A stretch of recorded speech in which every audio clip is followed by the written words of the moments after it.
What does that even mean, Bowers Game Corner? Hi there, YouTube. I'm back in today for another game review, and today I'm very excited to check out Rory's Story Cube, the Batman version. This is from the Creativity Hub, and this is another in their popular line of Rory Story Cubes, which aren't necessarily games, but really storytelling tools. These ones are focused specifically on Batman, but these are going to be for 1+ players.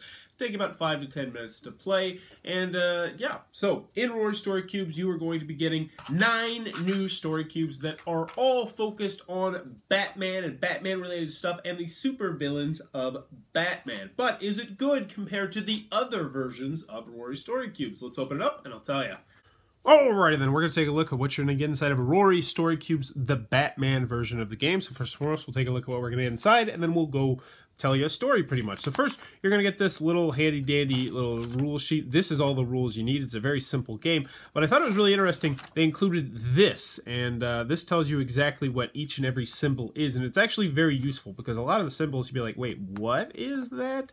And I wish they actually had something like this in the other versions of the game as well.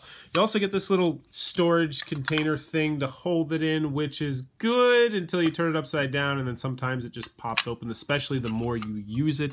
But still, it's nice that they're not just loose dice. So in Rory Story Cubes, there's a lot of different ways to play. Personally, I like to roll up 3 dice and then make up the story using those 3 dice, then do 3 more and 3 more. Some people like to do them one at a time. There is no right or wrong way to do this, but we'll take a look at some of the different die faces, and then I'll tell you a little bit of the story. So we'll just go through here.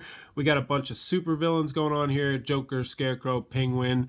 We got running away, bridge, open window, crane. You know, a lot of your typical your hero tropes. You got the Batmobile, the Batwing, cornered. That one's particularly interesting. Factory, crate, gas tap, egg timer, really. They're really kind of stretching here a little bit. Prison cell, bat signal, grappling hook, gas cloud, bomb, filing cabinet. As you can see, you're going to get a lot. And you got 9 dice, 6 faces. So let's see, do the math. You're going to have 54 different faces. So let's just tell you a story so you can feel for exactly how it works. So I'll roll up 3 and I will start off our story. I don't even know what the heck this is, but we're going to use this one first.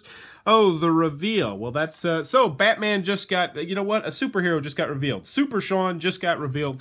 Bad things are happening, and they are hanging out in the sewer exit pipe because Super Sean was trying to find his super ray gun, which he had accidentally flushed down the toilet. But there's a clock thing here.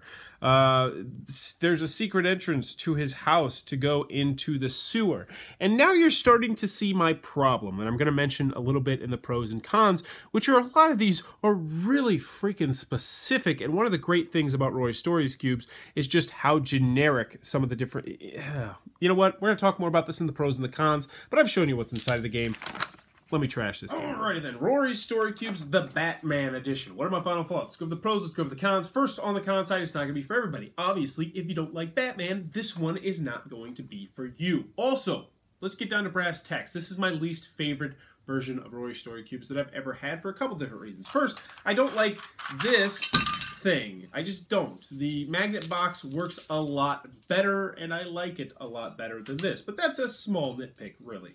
Another comment I have this is that I just don't, I think it's too specific. And I noticed this when I was playing with the kids in my class. With this version of the game, it kind of narrows what you're going to do. Like, there's a fist. Oh, you're probably going to punch with it or going to throw something. It felt too restrictive compared to different other versions of Rory Story Cubes. And that's one thing I've always loved about Rory Story Cubes, is that each box of Rory Story Cubes, there is a billion stories to tell, and they're all vastly different and crazy and out there. But with this, I feel like there's, 10,000 stories to tell, and they're all somewhat similar because, there's only so much you can do with a toxic vat or with a Zeppelin or with a gas trap. Like,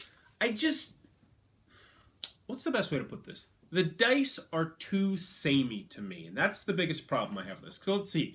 Joker, Scarecrow, Riddler, Penguin, Two-Face, Harley Quinn, Henchman, Catwoman, Clayface. Those are all just bad guys. That's like a solid 1/8 of what you're going to get on these dice faces, and it's just bad guys. And that's wherein lies the problem with this game. A, you have to be a huge Batman fan to really get this game, because a lot of the characters you won't even know who they are, and B, it's just too restrictive compared to the other versions of Rory Story Cubes. I feel like this is a little bit of a cash grab, and honestly, I think it would have been much better suited as one of those 3-packs that they have out there. They got a whole bunch of 3-packs, like the Prehistoric and the Enchanted and the Clues, and this would have been much better served if it was a 3-pack with Batman and Joker, maybe Two-Face and Toxic Bats and Butler and Alfred and that sort of thing, because you only really need 18 faces, and it's unfortunate. So that's what I got on the cons. This is my least favorite version of Rory Story Cubes that I've played.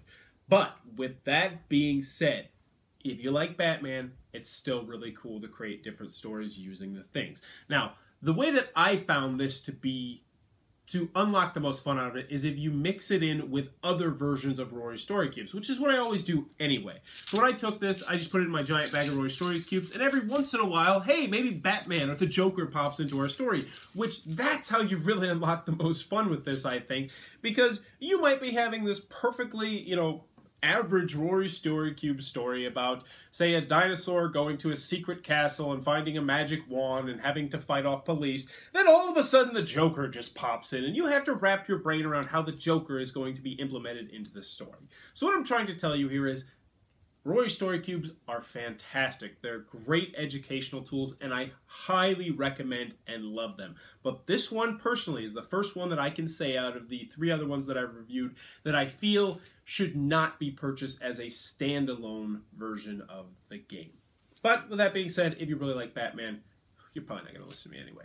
So that is Batman Rory's Story Cubes from the Creativity Hub. If you enjoyed this review, please be sure to click on the subscribe button down below and in the comments below. Let me know who is your favorite Batman villain. For me personally, I'm not going to go with the Joker. Obviously, everybody's going to say the Joker. And, the Joker is pretty awesome. But for me, it's always been the Penguin. I always feel like he's the unsung one. I really liked him in the original, the Michael Keaton Batman. And I'm really surprised that he has not made a reappearance in the later Batmans, because I think he's a really interesting character.